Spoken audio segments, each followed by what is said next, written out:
नीता शाह जी, कोलकाता से। श्री हरिवंश महाराज। गुरुदेव, आपके चरणों में कोटि कोटि प्रणाम। गुरुदेव, हमारी जीवन शैली और वातावरण में आधुनिकता की अत्यधिक प्रभाव है। गुरुदेव, ऐसे में घर के बच्चों को आधुनिकता और भक्ति मार्ग दोनों में किस प्रकार सामंजस्य मेल बनाया जा सके? यदि आप शास्त्रों का स्वाध्याय करें और संतों की वाणी को सुने तो भक्ति किसी के बट में नहीं है कि वो विरक्त ही कर सकता है या अमुक ही कर सकता है, अमुक कुल वाला, अमुक विद्या वाला, अमुक लक्षण वाला। नहीं, सचराचर जगत में सब हमारे प्रभु के स्वरूप हैं, अंश हैं, और सब प्रभु को प्राप्त करने का अधिकार प्राप्त करते हैं। भगवान कहते हैं एकमात्र मैं भक्ति के संबंध को ही स्वीकार करता हूं, मानो एक भगत करना था। इसका भाव हुआ कि सब कोई भक्ति कर सकता है, जो जहां से है, पुरुष नपुंसक नारीवा जीव चराचर कोय, सर्व भाव भज कपट तज मोहि परम प्रिय सोय। अपने बच्चों को कुछ मिनट बैठाल करके उनका चरित्र पावन बने, ये माता पिता को शिक्षा देनी चाहिए। आचरण यदि शुद्ध नहीं है तो भक्ति तो बहुत दूर की बात है, मनुष्यता नहीं रह जाती। हम जिन बच्चों को छल कपट, व्यभिचार, व्यसन और मर्यादा रहित जीवन, इस पर अंकुश नहीं करते हैं, वही आगे चल करके हमारे देश के लिए, हमारे परिवार के लिए, हमारे लिए वो दुखद हो जाते हैं और वो खुद दुख संकट में फंसकर अपना अमूल्य जीवन नष्ट कर देते हैं। इसलिए पास बैठाल कर उनको जिस अवस्था का बालक हो उससे वैसा बर्ताव करते हुए, जैसे अपने बालक को देखा कि 18-20 अवस्था का है, अब मित्रवत व्यवहार करना चाहिए। बैठो, पास बैठो, बिल्कुल खुल के हमसे बात करो, बिल्कुल ये मत डरो कि हम तुम्हारे पिता हैं या माता हैं। तुम्हारी जीवन चरित्र को पावन करना, तुम्हें सुख प्रदान करना हमारा लक्ष्य है, इसलिए हमसे खुल के बात करो। आपका कौन सा गलत आचरण है जो आपको गिरा सकता है, वो हम जाने, और उनको सद आचरण, संतों के द्वारा निर्दिष्ट जो वचन है, शास्त्र क्या कह रहे हैं, हो सकता है हमारी मलिन बुद्धि न समझ पाए, पर संतजन क्या कह रहे हैं हम समझ जाएंगे, क्योंकि शास्त्र के सार को हमारी भाषा में हमारे सामने जब वो समझाते हैं तो हमारी बुद्धि उनके प्रभाव से समझ जाती है। जिसका चरित्र ठीक नहीं है, आचरण ठीक नहीं है, वो जीवन निश्चित महान विषाद, शोक, भय और दुख से ग्रसित हो जाएगा। आगे चल के देख लेना, अगर अभी पुण्य बल से नहीं हो रहा तो आगे चलकर हो जाएगा। दूसरी बात, अगर नाम जप नहीं होगा तो आचरण पवित्र रखने का जो बल है वो कहां से प्राप्त होगा। मानो हमें पता है हमें नहीं करना चाहिए, पर हमसे वो आचरण हो जाते हैं। हम चाहते हैं कि ना हो, फिर भी हो रहे हैं। इसका मतलब हमारे अंदर नाम बल की कमी है, अध्यात्म बल की कमी है, भगवत बल की कमी है। तो भगवत बल को प्रदान करने वाला नाम जब तक हम अपने बच्चों को या स्वयं या हमारी समाज नहीं जपेगी, खुली बात है, तो आप ज्ञान उपदेश कर सकते हो, माना, आप बढ़िया लच्छेदार भाषण दे देते हो, माना, लेकिन आप आचरण नहीं सुधार सकते। और आचरण नहीं सुधरा तो सब बेकार हो गया, बोलना और सुनना दोनों बेकार हो गए। इसलिए प्रार्थना है, अपने परिवार को, अपने बच्चों को, अपने रिश्तों को, अपने संबंधों को यदि हमें पावन करना है, भगवान ऋषभ देव जी ने कहा है, वही माता माता है, वही पिता पिता है, वही गुरु गुरु है, वही शिष्य शिष्य है, वही रिश्तेदार नातेदार है, जो मुझे सद आचरण और भगवत प्राप्ति करा सके। भगवत प्राप्ति बिल्कुल सरल है, कोई कठिन नहीं है। विषय प्राप्ति कठिन है क्योंकि उसकी सत्ता ही नहीं है, जैसे आकाश के फूल कठिन है क्योंकि है ही नहीं।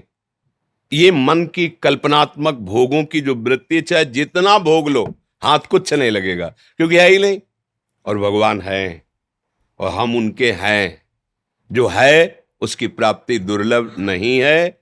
दुर्लभता इसलिए लगती है कि जो नहीं है उसको हम है मानकर भोग रहे हैं, तो जो है वो पर्दे में छुपा हुआ है, बस। अगर आधुनिकता में भी उन्नति चाहनी है तो हमारी बुद्धि, हमारा बल हमको साथ दे तभी ना। आप बहुत अच्छे विद्वान हो सकते हैं, बहुत ज्ञानी हो सकते हैं, बहुत आप पढ़ाई में उन्नतिशील हो सकते हैं, क्योंकि आपका ब्रह्मचर्य ठीक है, अर्थात चरित्र ठीक है, और आपकी बुद्धि ठीक है, क्योंकि आप नाम जप कर रहे हैं, आप उन्नति प्राप्त करेंगे। ऐसा नहीं कि भजन करने वाला संसारिक उन्नति को प्राप्त नहीं होता। ऐसा हमारे यहाँ इतिहास साक्षी है। वही राजा बड़ा प्रवीण और महापुरुषों द्वारा उसका चरित्र गाया गया है, जिसके ऊपर किसी महापुरुष का शासन रहा है। जनक जी के ऊपर सदानंद जी का शासन, भगवान वशिष्ठ जी के द्वारा महाराज दशरथ जी का शासन, गुरु बृहस्पति जी के द्वारा देवराज इंद्र का शासन। यदि हमारे जीवन में किसी महात्मा की वाणी है, भगवत वाणी है, तो हम निश्चित विजय को प्राप्त हो जाएंगे। ये संसार की उन्नति कोई उन्नति नहीं है। मानो जैसे आप 30 वर्ष के हैं, बहुत पढ़ाई की, शरीर छूट गया। अब जब अगर मनुष्य जन्म अगला मिलेगा तो कहाँ से फिर शुरू करना पड़ेगा आपको, ककाहरा फिर आपको पढ़ना पड़ेगा। ये पढ़ाई किसी काम नहीं आई। अगर आपने 100 बार गुरु प्रदत्त नाम जप लिया है तो 99 में नहीं चलेगा, 101 में चलेगा। इसलिए मुझे लगता है कि अपने परिवार को, खुद अपने आप को, अपने देश को, अपने समाज को यदि हमें पावन करना है तो पहले चरित्र सुधारना होगा। चरित्र को सुधारने के लिए अध्यात्म जरूरी है, भगवद वार्ता जरूरी है। चाहे स्वयं गुरुवाणी शास्त्र पढ़ो, चाहे संतों के मुख से सुनो, जरूर सुनो। मति गति कीर्ति विभूति बल ऐश्वर्य जिसको कभी कहीं प्राप्त हुआ है, वो सत्संग से सो जानो सत्संग प्रभाव लोकों वेद ना अनुपाओ। अगर हमारे चरित्र को पावन रखना है तो हमें बल चाहिए, वो बल नाम से मिलता है, पक्का समझ लो।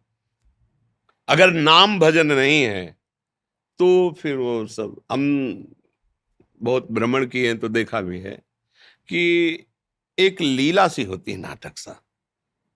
आंतरिक वो जो अध्यात्म चाहिए ठोस, वो नहीं होता है। वो होता है भजन से। कुछ आप ना पढ़े लिखे हो, केवल नाम जप करो, सब बुद्धि जागृत हो जाएगी। क्योंकि ब्रह्मा जी को किसी ने सिखाया है क्या? हम सब ब्रह्मा के बनाए हुए हैं ना। ब्रह्मा जी को किसी ने सिखाया है क्या कि तुमको कैसे क्या बनाना है? उनको जो बुद्धि दे रहा है वो है ना ईश्वर। जिससे हमारी बुद्धि बढ़ी है वो ब्रह्मा जी हैं। उन्होंने बनाया है और उन्होंने लिखा कि इतनी बुद्धि तुम्हारी चलेगी। और जो ब्रह्मा को बुद्धि दिए हैं, जो सरस्वती को बुद्धि दिए हैं, वो है श्री भगवान, वो है श्री कृष्ण सच्चिदानंद। अगर हम उनका नाम जप करते हैं, उनके आश्रित रहते हैं, तो जो ब्रह्मा को बुद्धि प्रदान करते हैं, सरस्वती को बुद्धि, वो हमको सीधे बुद्धि, क्या जानकारी करना, सब जानकारी हो जाएगी। इसलिए जरूर नाम जप करें और अपने चरित्र पर दृष्टि रखें। हमारा जीवन तभी उज्जवल होगा, भविष्य लोक पारलौकिक सुखों से संपन्न होगा, जब हमारा चरित्र ठीक होगा। चरित्र ठीक नहीं है, बहुत पढ़े लिखे हो, पीएचडी की हो, सब की हो, तुम्हारी गंदी बात पकड़ में आ गई, अब जेल चले गए। क्या हुआ तुम्हारी पढ़ाई का? क्या हुआ तुम्हारे विषय का?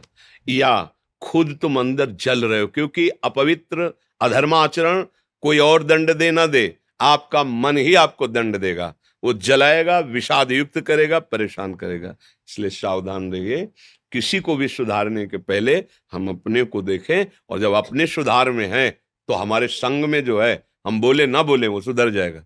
उसका प्रभाव, माता पिता अपने आचरणों को पवित्र रखें, स्वयं भजन परायण व्यसन रहित हों, और अपने बच्चों से मित्रवत व्यवहार करके उनकी समस्या को एक मित्रवत सुलझाव देते हुए। शासन एक अलग चीज है, प्यार एक अलग चीज है। अगर आप प्यार नहीं करेंगे तो आपके शासन का तिरस्कार कर दिया जाएगा, ध्यान रखना। वही बालक आपके ऊपर शासन करने लगेगा जब बड़ा होगा। अगर आप प्यार से संभालिए, प्यार का शासन बहुत बड़ा होता है। जैसे आप खुद तो अमर्यादित खान पान कर रहे हो और बच्चे को देवता बनाना चाहते हो, कभी नहीं हो सकता। आप उनके सामने ऐसे उठो बैठो, ऐसे बात करो कि वो आचरणों का प्रभाव पड़े। आप भक्तिमान बनो तो उनके ऊपर भक्ति का प्रभाव पड़ेगा। वर्षा दुबे जी, रेडियो जर्नलिस्ट, छत्तीसगढ़ से। राधे राधे। महाराज जी, राधा वल्लभ श्री हरिवंश। महाराज जी, कहा जाता है कि भक्त भगवान से बड़ा होता है। कलयुग में कैसे ये संभव है? कृपया विस्तार में बताएं। भक्ति में किसी युग का प्रभाव धर्म थोड़ी साबित होता है। देखो, भगवान तो भगवान है, कोई भगवान जैसा नहीं, फिर उनसे बड़ा कैसे हो सकता है? बात समझ, किसका प्रश्न है?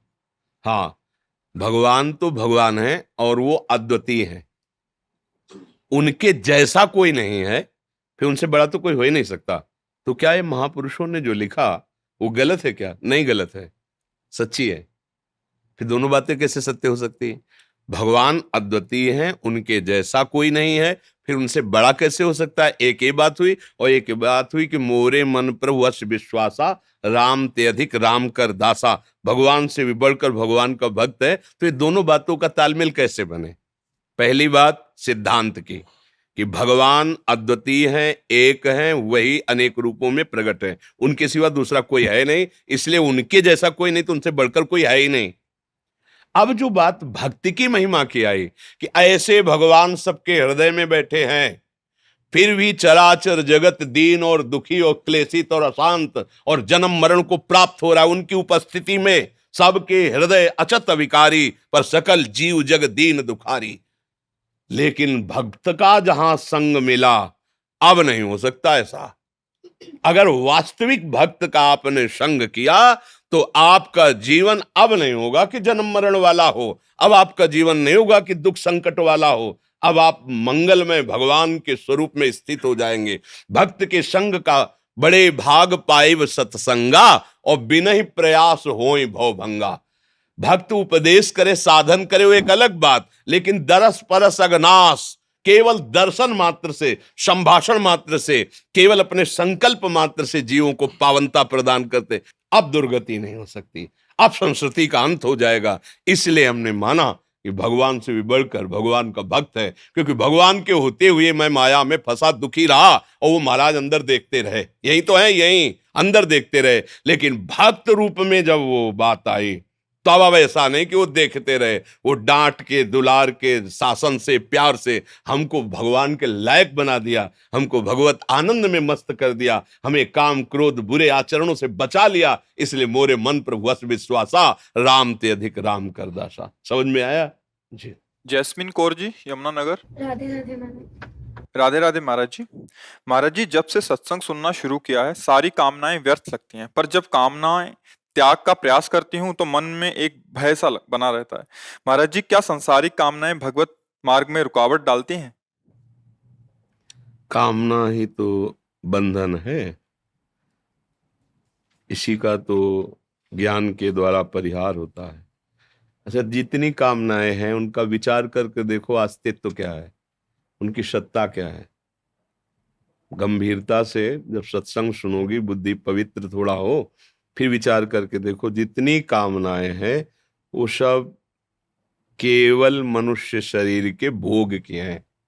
आप देख लो, हम अमुक पदाधिकारी बन जाए तो सम्मान का भोग करेंगे, हमारे पास रुपये आ जाए तो हम मनमानी खर्चा करके विषयों का भोग करेंगे, हम मनमानी देख सकते हैं, सुन सकते हैं, सूंघ सकते हैं, छू सकते हैं, भोग सकते हैं। सारी कामना इन्हीं की होती है, शब्द स्पर्श रूप रस गंध, इन्हीं विषयों के भोग की लालसा हमारे अंदर कामना पैदा करती है। यही कामना हमारा बंधन है। अगर हम इस विष रूपी कामना को अमृत बना पावे तो बढ़िया बन जाए। कामना त्याग से बहुत भय लगता है, तो कामना को अगर हम सुधार सके तो अच्छा हो जाए। तो अब जैसे हमारी अच्छी खाने की आज इच्छा है, तो हम प्रभु को अर्पित करके भोग लगा के पा रहे हैं। अब हमारे पास धन नहीं है, हमारी धन की इच्छा है, तो प्रभु सबसे बड़े धनी है, हम उनसे मांगे, हे नाथ, आप उचित समझें तो परिवार भरण पोषण के लिए, हमारी कामनाओं की पूर्ति के लिए आप हमें धन दीजिए। पिता है, मालिक है। भगवान ने आदेश किया है, आर्त, अर्थार्थी, जिज्ञासु, ज्ञानी मेरे उदार भक्त हैं। उदार भक्त, पिता से जब मांगा जाता है तो अच्छा लगता है पिता को। अगर वही पिता देखे कि औरों से मांग रहा है तो लगेगा ना कि यार मेरा होकर के औरों से मांग रहा है, और पिता से मांगा जाए तो पिता को अच्छा लगता है। भगवान ने गीता जी में कहा है, अर्थार्थी भक्त, अर्थ चाहना है, मेरे से मांगो। क्या अब हमने मांगा कि भगवान मुझे अर्थ की जरूरत है और आप अर्थ दीजिए, वो नहीं दे रहे, इसका मतलब मैंने कहीं अर्थ का दुरुपयोग किया है। जैसे पिता हमको 1,000 रुपए दिए, मांगे या बिना मांगे, और हमने मनमानी आचरण में उसे गंदी जगह खर्चा किया। अब हम आचरण सुधारना चाहते हो, 1,000 मांगते नहीं मिलेंगे। अब पहले वो देखेगा तुम्हें बहुत समय तक कि तुम्हारे अंदर योग्यता आई है कि नहीं आई, कि सही ढंग से खर्चा। यद्यपि संपत्ति वो तुम्ही को देगा, तुम उनके हो। ये वैभव किसके लिए रचा है? लेकिन अधिकारी पुत्र को ही युवराज बनाया जाता है, मूर्ख पुत्र को युवराज नहीं बनाया जाता। हम लोगों ने बहुत मूर्खताएं की। हमें शरीर मिला, बल मिला, बुद्धि मिला, सब कुछ मिला, हमने गंदे आचरणों में उसका प्रयोग किया है। सच्चाई से देखो, अगर हमें प्रभु अर्थ नहीं दे रहे हैं तो उनके पास कोई कमी नहीं है, कंजूस नहीं है, और हमारी योग्यता नहीं। इतने में तो हम मूर्ख हो गए कि धर्माधर्म का विचार त्याग के मनमानी आचरण करने लगे। अगर और वो दे देंगे तो बहुत पाप कर्म होने लगेंगे। दूसरी बात, अब हम सुधर रहे हैं, अब हम अर्थ चाह रहे हैं, तो वो बहुत ज्ञानानंद घन प्रभु हैं, वो कुछ देख रहे हैं, चुपचाप देखने दो उनको।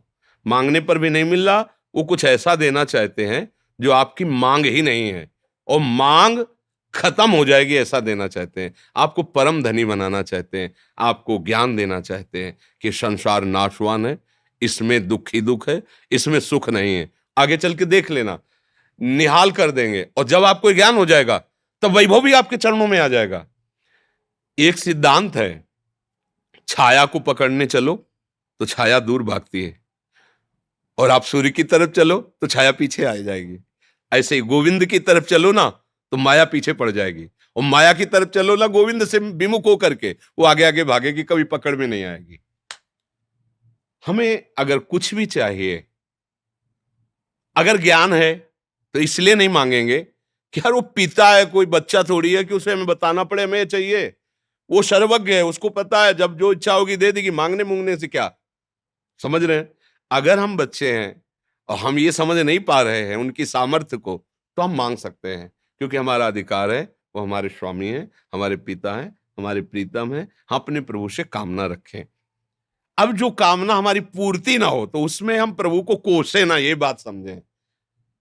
कामना हमारा रखना कर्तव्य हो गया, क्योंकि वो पिता है, हमें चाहत है। पूरी ना पूरी होने में हमें समभाव रखना होगा। वो कोई मंगल विधान कर रहे हैं, पक्का समझो, ये अनुभव की बात कहते हैं। जो हम चाह रहे हैं वो नहीं हो रहा, अगर वो हो जाता तो बड़ा मंगल हो जाता। कई बार ऐसा अनुभव होता है कि बड़ी कृपा की जो प्रभु ने नहीं दिया। प्रभु जो करते हैं बड़ा मंगल, हमने कई बार सत्संग में सुना है। एक मंत्री थे राजा के, वो हर बात में ही बोलते थे भगवान की बड़ी कृपा, भगवान ने बहुत अच्छा किया, ऐसा बोलते थे। एक दिन वो राजा के साथ शिकार खेलने गए, तो प्रत्यंचा शिकार के लिए अधिक खींचने के कारण असावधान होने का अंगूठा कट गया प्रत्यंचा से। तो उनका मंत्री, ये तो हमारा अंगूठा कट गया बहुत। तो उनका भगवान की बड़ी कृपा, बड़ा अच्छा हुआ। बोले बड़ा अच्छा हुआ, मेरा अंगूठा कट गया दुष्ट, और तू कहता बड़ा अच्छा। सैनिकों को आदेश दे, उठाओ उसको जेल में बंद करो। उसने ये भी बहुत अच्छा हुआ, भगवान की बड़ी कृपा। बोले मंत्री पागल हो गया है, मेरा अंगूठा कटा बहुत अच्छा हुआ, इसको जेल मिल रही बहुत अच्छा हुआ, जेल हो गए। अब तो राजा है, वैद्यों के द्वारा तत्काल उसको जोड़ा गया, और औषधियां, पहले आयुर्वेदिक औषधियों में इतनी सामर्थ्य है कि अब शायद अब भी है कि अगर अंग कट जाए तुरंत उसको तो औषधियों के द्वारा पूरा संचालित ऐसा किया जा सकता है। उस समय तो और शुद्ध आयुर्वेदिक लगाया और घाव घंटों में पथ गया, लगाया और कुछ दिनों में एकदम वो अंग काम करने लगा। फिर वो शिकार खेलने के लिए गए। अब उनकी वो वृत्ति शिकार खेलने की इतनी दृढ़ है कि सैनिक पीछे रह गए, वो आगे निकल गए। दूसरे राजा की सीमा में किसी स्वस्थ और माननीय पुरुष को देवी की बलि देने के लिए चयन करने की इच्छा से वहां खोज रहे थे। जो राजा दिखाई दे, बोले इससे ज्यादा पवित्र और महिमा में कौन होगा, बंदी बनाओ इसको। अब अकेले राजा बंदी बना लिए, जैसे पीछे सैनिक है तेले बंदी बना के ले गए। अब वहां स्नान कराया गया और सब, तो वहां देखा जाता है कुछ अंग भंग कटिंग नहीं होनी चाहिए, सर्वांग पुष्ट बलि दी जाती है। तो जो ही चेक किया गया, तो अब जोड़ तो गया था पर पता था ना कि यहां से हाल का। बोले नहीं नहीं ये बलि लायक नहीं, मतलब सर्वांग पुष्ट होना चाहिए बलि में, छोड़ दो इनको। छोड़ दी। राजा ने कहा मंत्री ने तो सही कहा था, अंगूठा जब कटा था कहा था बहुत अच्छा किया, भगवान ने बड़ी कृपा की, हम बेकार मंत्री पर नाराज हुए, अगर आज अंगूठा कटा ना होता तो गला कट जाता। बड़े प्रसन्न हुए। अब आए, मंत्री को बुलवाया और कहा कि तुमने कहा था अंगूठा कटा, बड़ा अच्छा हुआ, भगवान की कृपा हुई। वास्तविक भगवान की बड़ी कृपा हुई, लेकिन मंत्री तुम जेल में सड़ रहे हो मंत्री पद से अलग हटकर, और उस समय भी तुमने कहा भगवान की बड़ी कृपा हुई, बड़ा अच्छा, ये समझ में नहीं आया। बोले महाराज आप कैसे समझे कि आपके ऊपर कृपा हुई? तो उन्हें पूरी घटना बताई। तो बोले महाराज सैनिक कहीं भी रहते, लेकिन मेरा घोड़ा आपके पीछे होता, क्योंकि मैं राजमंत्री हूं आपका। आपके प्राण जाने के पहले मैं अपने प्राणों को कभी आपसे अकेला नहीं रह सकता, छोड़ सकता था। जब आप बंदी बनाए जाते तो मैं भी बंदी बनाया जाता, और आप तो अंगूठे में बच जाते, लेकिन मेरी तो गर्दन उतर जाती ना। तो भगवान ने सुरक्षित करके दिया, मुझे जेल में रख के भगवान ने बड़ी कृपा। वास्तविक बात है, भगवान की तरफ से जो होता है वो मंगल भवन है, कृपा। हम थोड़ा सा ना वो ज्ञान होने के कारण सोचते हैं भगवान ने ऐसा क्यों कर दिया, उनके पास क्या कमी है, ऐसा वैसा। वो जो करते हैं बहुत अच्छा करते हैं। हमें चाहिए कि हमें अपने प्रभु की खुशी में खुशी रहने वाला स्वभाव बना लेना चाहिए, तो बहुत आनंद आ जाएगा। भक्ति में वो कामनाएं बाधक हैं जो भगवान से विमुख करें, जो कामनाएं हमारी भक्ति को बढ़ाएं वो हमें कामनाएं त्यागने की जरूरत नहीं, उनको मोड़ने की जरूरत है। आज ये खाया जाए, हाँ ठीक है, अपने पास सुविधा दी है, सुंदर भोग बनाओ, अपने ठाकुर को भोग लगाओ और चार को पवा के पाओ, उत्सव मनाओ, आनंदित हो, क्या परेशानी। भगवान ने बहुत अर्थ दिया है, बीमार जनों की सेवा में लगा दो, गरीब जनों की सेवा में लगा दो, पशु पक्षियों की सेवा में लगा, कितना बढ़िया हो गया। वो आशीर्वाद देंगे, आपका हृदय शीतल हो जाएगा।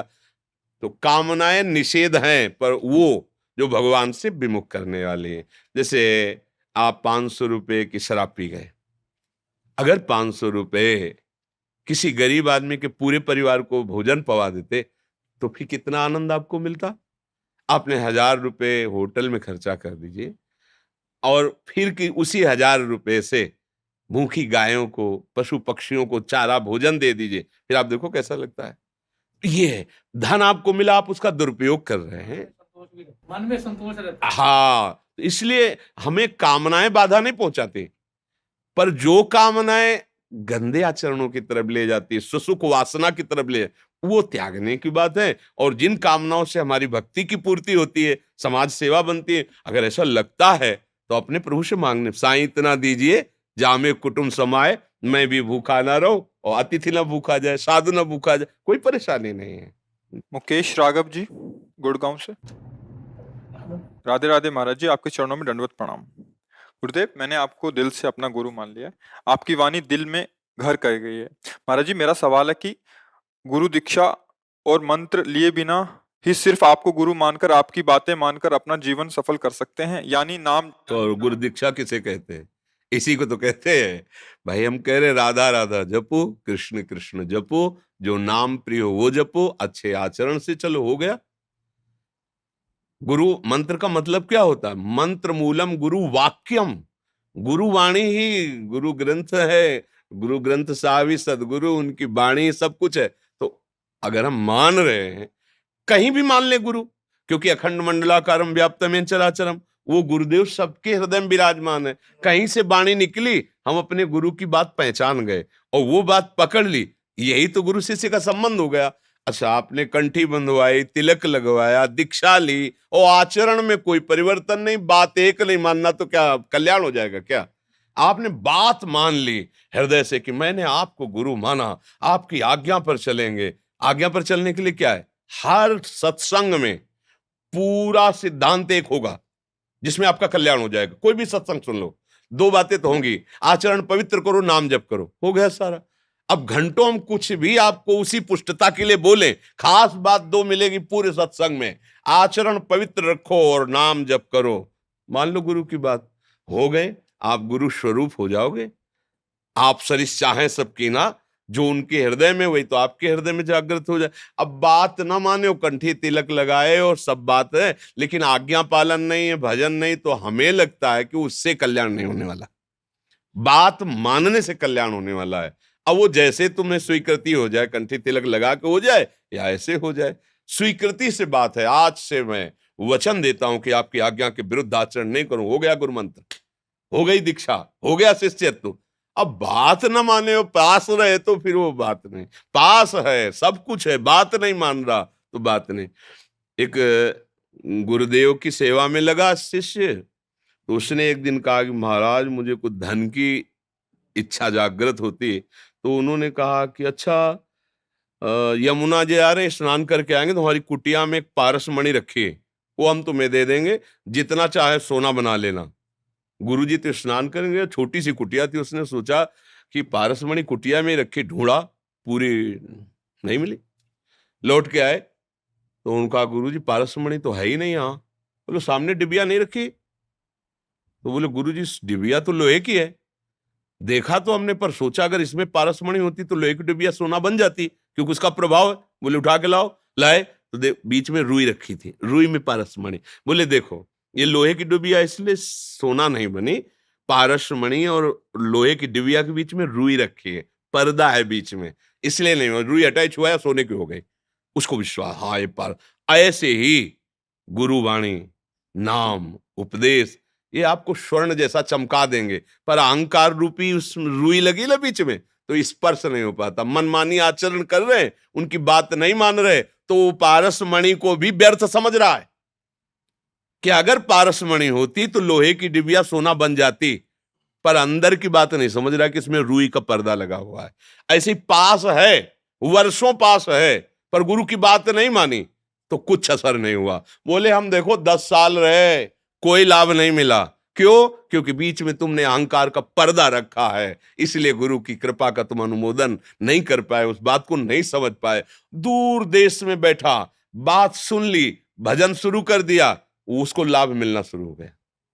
गुरु शिष्य का संबंध आज्ञा पालन पर टिकता है। दूर से अगर हम सुन लिया, मान लिया, हो गया। गुरु जी को भी पता नहीं कि हमारा शिष्य है, लेकिन पूरा समर्पित, तो जो गुरु जी के हृदय में चल रहा है वही आ जाएगा। ये अध्यात्म का खेल है, ये अध्यात्म है, ये कोई सांसारिक थोड़ी कि इसमें वो व्यवहार वाला पाणी ग्रहण वो सब ऐसे हो रहा है, बोले पंडित की जरूरत है, मंत्र बोला गया, फिर ये कोई संसार के संबंध नहीं। ये भागवतिक मन से चयन किया, आपकी वाणी ही, जिन महापुरुषों की वाणी पकड़ लो वो गुरुदेव ही हैं, उनकी बात मान ली, बात बन गया। समझ रहे हैं हमारी बात जी?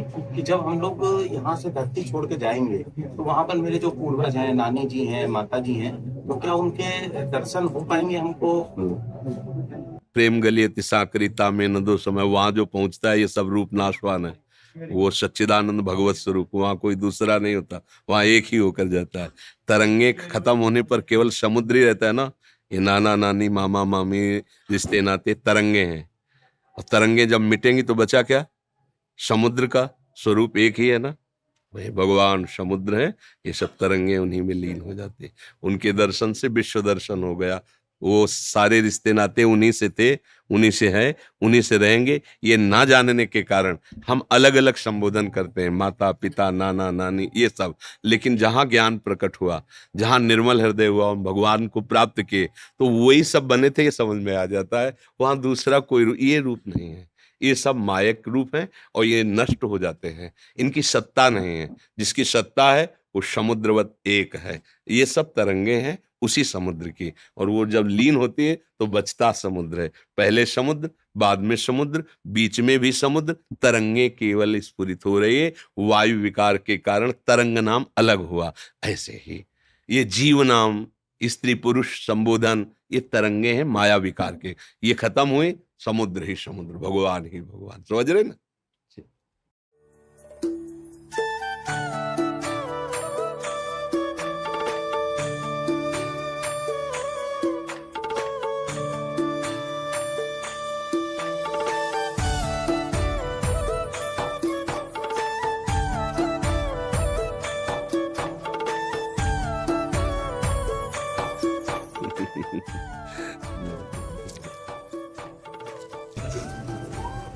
गौरी मंगला की प्रसादी अहो भाग्य चंदन प्रसाद में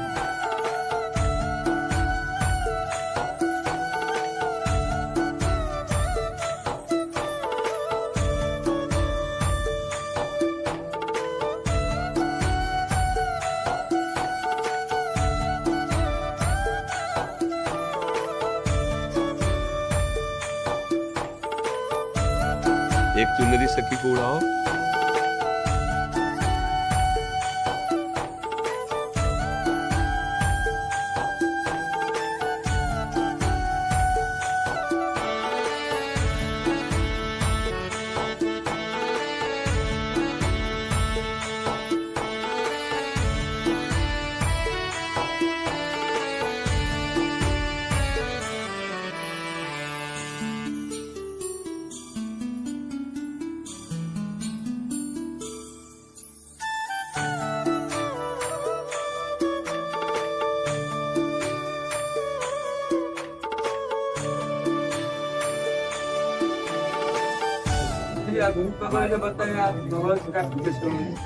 बस खड़े खड़े एक शब्द में कह सकते हैं, अगर हमारा मन निरंतर अपने आराध्य देव के चिंतन में डूबा रहे, अव्यावृत भजना जिसे अखंड भजन कहते हैं।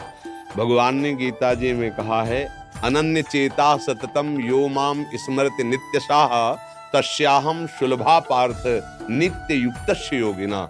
हे पार्थ, यदि मेरा अनन्य चिंतन हो, अन्य कोई चिंतन न होने पाए, कृष्णाकार वृत्ति, तो सुलभा, मैं उसके लिए सुलभ हो जाता हूं, अर्थात मेरा वो साक्षात्कार करने की योग्यता प्राप्त कर। अनन्य चेता सततम यो माम स्मरति नित्यशा, जो निरंतर मेरा सतत स्मरण करता है, मैं उसके लिए सुलभ हो जाता हूँ। भगवान के वचन है। तो हमारा मन निरंतर प्रभु के सावई मन कृष्ण पदारविंदयो, भगवत चिंतन में डूबा, भगवत प्राप्ति हो गई।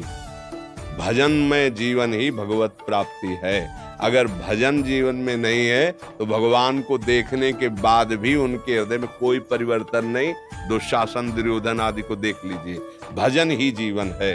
हर समय भगवदाकार वृत्ति ही भगवत प्राप्ति है। अब इसके लिए प्रयास करें, हर समय गुरुजनों के द्वारा जो उपदेश आदेश है उनका पालन करते हुए चले। ठीक है, धन्यवाद।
राधा राधा राधा श्री हरिवंश श्री हरिवंश।